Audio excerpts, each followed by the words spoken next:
O que eu estou tentando despertar aos deputados e senadores e todos os políticos, algo que eu só vou poder comprovar daqui a 2 anos. É isso que me deixa, assim, às vezes, desesperado. Ou você rejeita o voto impresso ou nós vamos te prender. Ou você vota a censura ou nós vamos te prender. Ou vamos prender o seu pai, sua mãe, sua irmã, sua filha. Não dá para viver desse jeito mais. Vamos conversar agora com o deputado federal Gustavo Gaia, a quem a gente agradece muitíssimo pela participação. Está ele já aí na tela? Vamos ver. Opa! Bem-vindo, deputado. Bem-vindo. Opa, boa tarde. Quero saber. Tudo bom? Tudo jóia? Quero saber. Posso começar pela história do Hugo Motta? Não sei o que está rolando aí na Câmara dos Deputados, mas é um escândalo novo a cada dia.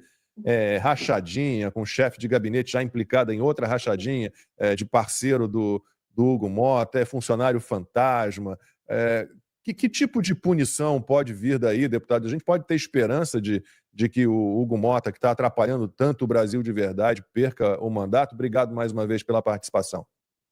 Boa tarde, Lacombe, boa tarde a toda a audiência aí do Conversa Timeline, prazer participar aqui, tá um dia muito corrido, né, o Alan dos Santos, um abraço pro Alan, né, o Alan tá aí também, dia muito corrido, muita coisa acontecendo, mas eu fiz questão de dar uma pausa aqui para poder participar, o Alan tem me cobrado já há algum tempo, e como vocês sabem, né, um amigo de longa data, estou aqui à disposição. Olha, a gente está passando por uma guerra, e isso que está acontecendo com o Hugo Motta é um capítulo novo dessa guerra, a gente sabe muito bem que as forças que estão por trás disso daí, né? Como que essa matéria foi parar na imprensa. Primeiro, respondendo a pergunta. Uma pessoa que faz esse tipo de coisa e ficar confirmado que fez, ela não só tem que ser punida imediatamente, mas ela não poderia ocupar um cargo de presidência. Mas nós vivemos um tempo tão sombrio, tão estranho, que todas as vezes que sai algo contra alguém aqui do Congresso, a gente já se pergunta, é verdade ou é uma ferramenta sendo usada pelo STF, pelos deuses do Olimpo, para controlar os nossos projetos aqui de arrancar. Oi, tá falhando o som? Não, eu falei, o compromato. Para rasgar, né, essa coleira que está no pescoço da maioria dos parlamentares aqui dessa casa. Então eu tenho a seguinte percepção desse caso. Ele deve sim ser investigado profundamente, mas investigado de forma independente. Por que eu digo isso? Eu mesmo recebi a Polícia Federal na minha casa e com a acusação de que eu tinha uma escola de inglês no meu escritório político, tá? E uma lojinha de roupa no meu escritório político. Bom, o que a pessoa sabe que isso não existe, é uma mentira, mas é uma tentativa do STF, do Alexandre de Moraes, que abriu esse inquérito de ofício, para tentar me intimidar e me calar. Nós estamos, no momento, próximos a conseguir aprovar pautas muito importantes, que a gente está lutando há bastante tempo. E justo quando nós estamos nos momentos finais ali de produzir o texto, que seria aprovado por todos, curiosamente sai essa matéria na imprensa. Então eu quero deixar bem claro, hoje é difícil de acreditar nas acusações que vêm do sistema judiciário brasileiro, até mesmo da nossa Polícia Federal, principalmente no momento onde algo está prestes a ser aprovado que vai diminuir o impacto e a influência de intimidação desse grupo em cima do Congresso brasileiro. Eu acredito que as investigações devam continuar, eu só acho esse timing muito estranho, né? Essa matéria ter saído agora, justo no momento onde a gente estava quase para colocar a bola dentro do gol. Deputado, eu queria tocar em dois temas um pouco delicados aí, né? Porque eu sei que o Marcelo Varrato tem feito um trabalho excelente, mas eu tô vendo que o Partido Novo parece que deu um tiro no pé num momento tão delicado que ele falar de candidaturas onde a gente nem sequer tem eleições. Esse é o ponto número 1. E o 2 é o que a gente pode esperar pós-paralisação e que de fato pode acontecer no Congresso. Como vocês sabem, hoje, boa parte dos parlamentares vivem com uma coleira no pescoço, sendo constantemente intimidados com inquéritos que foram muitas vezes abertos de ofício por membros da nossa rejeitada Suprema Corte, no qual um dos membros é sancionado por violações de direitos humanos. Retornar ao texto original da Constituição seria uma maneira de libertar essas pessoas para que elas possam votar ou rejeitar determinados projetos de acordo com as suas convicções e com a sua base, e não de acordo com o medo de ser perseguido por uma Suprema Corte, que hoje é considerada pela maioria do povo brasileiro como a principal ameaça à nossa democracia, de acordo com a pesquisa do Atlas Intel, com 42,8%. Essa pauta sendo aprovada, e ela é apoiada pela maioria, pela ampla maioria aqui dentro, isso vai dar ao Congresso a liberdade, a autonomia de debatermos aquilo que realmente a população quer, e não o que o STF impõe. Assim como nos dará a autonomia de rejeitarmos pautas impostas pelo governo sem ter a intimidação da Suprema Corte Brasileira. Porque é horrível. Antes se dizia que nada botava mais medo do político do que o povo nas ruas. Se vocês prestaram atenção que nos últimos 6 anos parece que o povo na rua foi perdendo a importância. Perdeu a importância porque surgiu um poder mais importante ainda, que causa mais medo no deputado, mais medo no senador. O medo maior com o povo nas ruas é o medo de não reeleição. Mas o medo de não reeleição nem se compara ao medo de prisão. Ou você vota isso, ou você rejeita o voto impresso, ou nós vamos te prender. Ou você vota censura, ou nós vamos te prender. Ou vamos prender o seu pai, sua mãe, sua irmã, sua filha. Ou você vota aborto, ou nós vamos te prender. Ou você vota droga. Não dá para viver desse jeito mais. A gente precisa cortar essa coleira no pescoço de... Pra você ter uma ideia, o Flávio Dino colocou 83 deputados em inquéritos de ofício por emenda parlamentar. Não sei se fizeram ou não fizeram algo errado com a emenda. Eu não mexo com emenda. Foi a melhor coisa que eu fiz na minha vida foi abrir mão. Eu não encosto a mão em emenda. Tem muita gente que fala que prejudica, outros eu já acho que não. Minha vida é muito mais tranquila não mexendo com isso. Mas o que ele está fazendo ali? Ele está pegando 83 pessoas e colocando no bolso. Essas pessoas agora só vão fazer o que o Flávio Dino mandar. Deixam de ser representantes eleitos e passam a ser cachorros adestrados de um comunista que está na Suprema Corte, que acabou de comprar uma briga com os Estados Unidos. Não comprou não, porque acabou de arregar, né, de forma vergonhosa. Então, mas para concluir, o debate não acabou. Essa é uma briga que a gente está travando ainda. Há possibilidade de ser pautada essa semana ou na semana que vem. É uma coisa que o Congresso já vê agora como uma oportunidade única. E sim, de certa forma, é perceptível aqui um enfraquecimento por causa dessa briga com os Estados Unidos, a Magnitsky, sanções dos vistos. O que se vê é uma oportunidade onde o STF não vai revidar com força se tentarmos aprovar esse projeto. Eles estão enfraquecidos, eles estão preocupados agora com suas próprias finanças e suas próprias viagens para Disney e patrimônios espalhados aí pelo mundo, institutos e apartamentos em Miami. Então, se aproveitar deste momento, que eles estão preocupados com isso, e tentarmos, né, arrebentar essas correntes, esses grilhões que aprisionam boa parte do Congresso. Gaia, antes de voltar no Alan, eu queria aproveitar que você está falando, ainda nessa mesma leva, tem o PL da anistia, né? Que não morreu. Muita gente está desacreditada, muita gente está sem esperança, né? Mas continua. Não morreu. Eu acho que assim, eu vejo um momento onde o presidente da casa, ele está numa sinuca sem bico. Sinceramente, acho que a pior posição que alguém pode estar hoje, não existe posição no Brasil com mais pressão do que ser presidente da Câmara dos Deputados. Para o Alcolumbre, não, porque o Alcolumbre já tem um lado dele, todo mundo já sabe qual que é. Agora, o Hugo Mota está numa situação extremamente desconfortável. Não é só o governo fazendo pressão do lado de lá para aprovar determinadas pautas, mas ele tem o STF o perseguindo, fazendo claras ameaças. Isso aí não é segredo para ninguém. Contra o pai dele, vó, todo mundo da família, e sai essas matérias da imprensa agora, justo agora. E do lado de cá você tem a maior parte da população brasileira, não é a direita, é a população sensata, a população que ainda não foi ideologicamente sequestrada, dizendo que está na hora de dar um basta. Essas pessoas já sofreram demais, esses prisioneiros políticos, essas condenações de 14, 16, 17 anos, a pessoas que estavam fazendo uma manifestação, boa parte delas não quebraram nada, não tem um vídeo fazendo o que eles fizeram errado. Então, assim, a anistia está viva, está sendo debatida, muita gente acha, arquivou, jogou na gaveta. Não. O que se está tentando trabalhar é a forma para que ela seja aprovada rapidamente, antes que inquéritos sejam levados adiante, buscas e apreensões e mais prisões parlamentares. Fala. Sim. Então, o negócio da anistia, o que me preocupa um pouco é o fato de ver que o Hugo Mota não está pautando como deveria. Eu estou preocupado com isso, porque a situação do Bolsonaro, ela está ficando cada vez mais delicada. Eu estou preocupado com a saúde dele, né? Eu acho que não só ele, mas, por exemplo, as pessoas que estão no 8 de janeiro. E eu já falei aqui ao vivo, né? Dos poucos deputados que eu vi fazer buzinaço antes dos outros, foi o Gai, né? Não é porque eu tô aqui na frente dele, não. E eu quero saber por que os outros deputados não enxergam a urgência de ver Bolsonaro com problema de saúde, as pessoas vítimas do 8 de janeiro com problema de saúde, pessoas que estão na cadeia sendo espancadas, e por que essa urgência ela não se reflete nos outros deputados. Eu falei aqui publicamente, deputado, que eu só vi você, a Bia Kicis, assim, dá para contar uma meia dúzia, realmente ali, com essa urgência de libertar essas pessoas desse cativeiro. Assim, na verdade, eu vou ser sincero, temos aqui hoje, e eu faço parte desse grupo, converso com a maioria, em torno de 40 deputados que são guerreiros, cara. 40? Dos 90, né? Não, dos 90. Mas tem 40, assim, que eu te digo, são verdadeiros guerreiros, estão dispostos ao sacrifício, sabem que a cada ação que a gente faz é uma possibilidade de bloqueio de conta, busca e apreensão, prisão.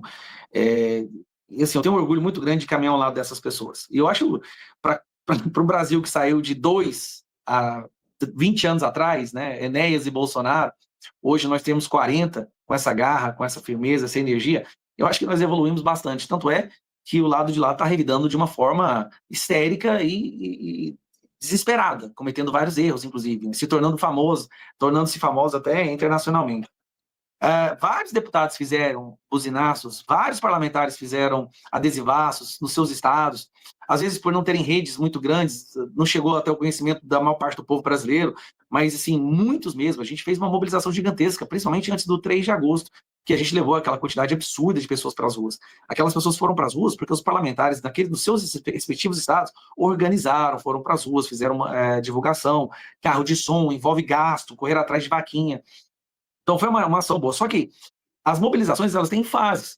Então, no 3 de agosto, a gente deu aquele estopim para abrir a conversa aqui no Congresso. A conversa, de certa forma, né, a janela de diálogo foi aberta ali. Foi conversado e vimos que avançamos bastante. Passamos a ter o apoio aberto do PP e do União, que antes eram totalmente contrários. Só que, obviamente, o sistema vai lá e revida. Aí vem alguma perseguição, sai na matéria algumas coisas ruins sobre alguns deputados, sobre o presidente da casa, para tentar botar eles no canto.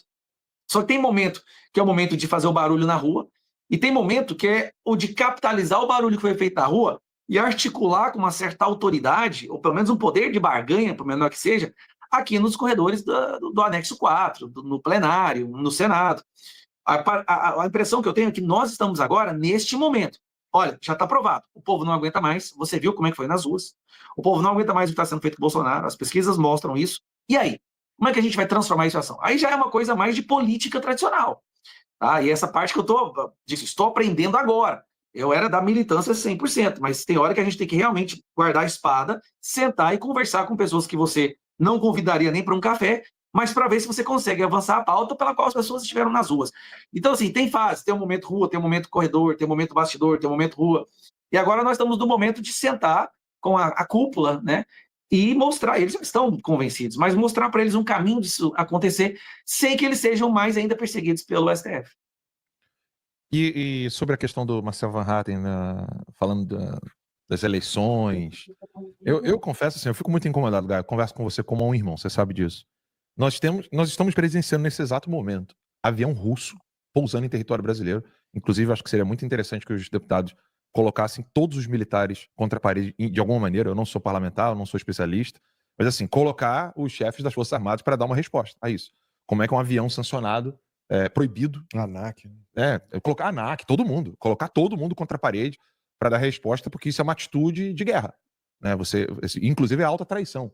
Um avião um avião sancionado, proibido exatamente por atividades contra o avião é sancionado, a empresa que ele pertence é sancionada, o país é a Rússia, é sancionada. Então assim, e diante desse cenário, né, ao invés de focarmos em libertar as vítimas, o Marcel Van Hatten, o Deltan e o pessoal do Novo, inclusive eu fui um dos primeiros aqui no canal a defender o Deltan quando o pessoal estava descendo o cacete nele nos comentários, vocês lembram disso? Lacombe Max é testemunha disso. Eu gosto do Deltan, conversei com ele em Washington, achei impressionante o fato dele ser sincero e falar, eu realmente não tinha noção dessas coisas, a gente ficou conversando bastante, e o pessoal fala em eleição, numa situação como essa. Tipo, avião de guerra pousando no Brasil, ou seja, o objetivo do Lula é sair matando geral, ele só está envergonhado de fazer isso nesse exato momento, eu falo isso aqui abertamente, e aí o pessoal está falando em eleição. O Novo tem a prioridade deles. Eles fazem parte de um partido, tem um governador de Minas Gerais, o governador de Minas Gerais decidiu que queria fazer o seu pré-lançamento da sua candidatura, ele é a maior figura dentro do partido, eu acredito que o resto do partido se sentiu, de certa forma, numa situação obrigados a irem lá e participar desse evento. Eu discordo, eu acho que o timing foi terrível, mas você segue a liderança. O único governador que o Novo tem é o Zema, ele queria fazer o lançamento dele, então os outros parlamentares se viram obrigados a participar. É o que eu tenho a dizer. Agora, o Van Hatten, ele nos ajuda muito aqui. eu aprendi muita coisa nesses 2 anos e meio aqui. Eu não digo contra a pessoa. A minha análise aqui, o que eu gostaria de ouvir é exatamente essa questão de preocupação no momento presente. Aqui não é a personalização do Verhaeren, ou se ele deveria ou não deveria, isso eu deveria perguntar a ele, né? Mas a minha dúvida é, o que falta para os políticos entenderem que nós estamos diante de um problema de guerra? Ou seja, de novo, um avião sancionado que leva milícia, arma, ouro, leva pessoas para matar outras pessoas, como é o caso da Venezuela. A Rússia faz isso. Esse avião pousa em Brasília. E Parece aí, que esse avião também ele sai com drogas dessas ditaduras, né? droga, arma e milícia armada. Pois é. Fora ouro. Cara, cada um tem o seu senso de urgência, né? É uma coisa muito individual. Para alguns, o senso de urgência tá ali logo na esquina. Amanhã o mundo vai acabar se algo não for feito hoje.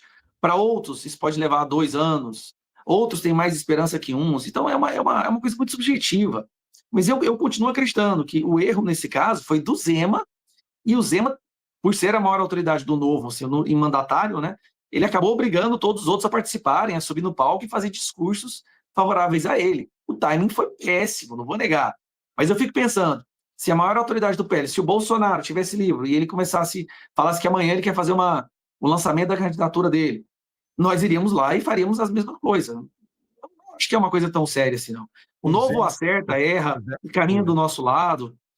Temos alguns atritos aqui e ali, mas a gente tem que aprender a se escapar para dentro aqui na política, né?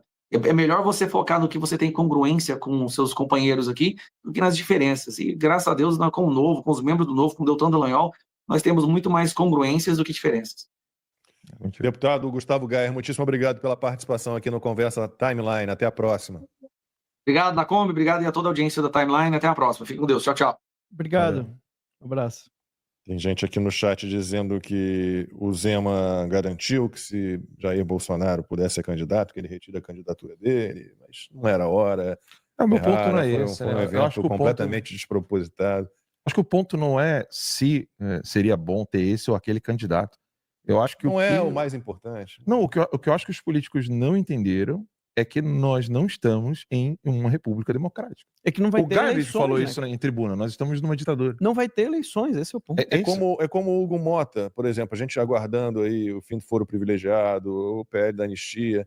O cara vai lá e se empenha em liberar em questão de segundos, e não é a figura de linguagem, ele liberou em questão de segundos emendas parlamentares de comissão.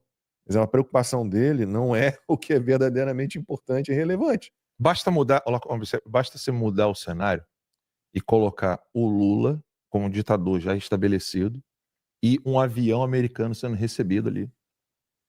O que ele iria fazer com todos os deputados? Eu vou te dizer, uma ditadura consolidada, todos os responsáveis pelo pouso do avião americano seriam presos, não sairiam mais da cadeia e alguns executados sumariamente. Alta traição. Alta traição. Sabe quem falou isso abertamente? Você sabe quem falou isso abertamente? O Lindenberg Farias. Ele falou. Isso aqui é alta traição. Alta traição é pena de morte. Ele falou Eduardo, isso. Né? Sobre Eduardo. O Lindenberg Farias falou isso. O que eu estou assim tentando despertar os deputados e senadores, e todos os políticos, sei lá quem for, até a dona Maria que trabalha na Câmara para tentar conversar com alguém lá dentro. O que eu estou tentando despertar essas pessoas é algo que eu só vou poder comprovar daqui a 2 anos. É isso que me deixa, assim, às vezes desesperado. Porque eu falo as coisas, só 2 anos depois o pessoal vira e fala, pô, o Alan avisou. Mas avisou já era, né? Eu sei, Lacombe, como impedir estupro. Depois que rolou o estupro, não me venha perguntar o que eu vou fazer com a criança. Isso eu já não sei fazer. Quer impedir o estupro? Sabe qual é o estupro? Nós temos um avião russo pousando. Não é hora de falar de eleição. Saiu daqui, foi para Venezuela, saiu da Venezuela, foi para Cuba. Exatamente. Nós estamos num momento de guerra e não dá para tentar discutir coisas como se a gente estivesse numa democracia normal.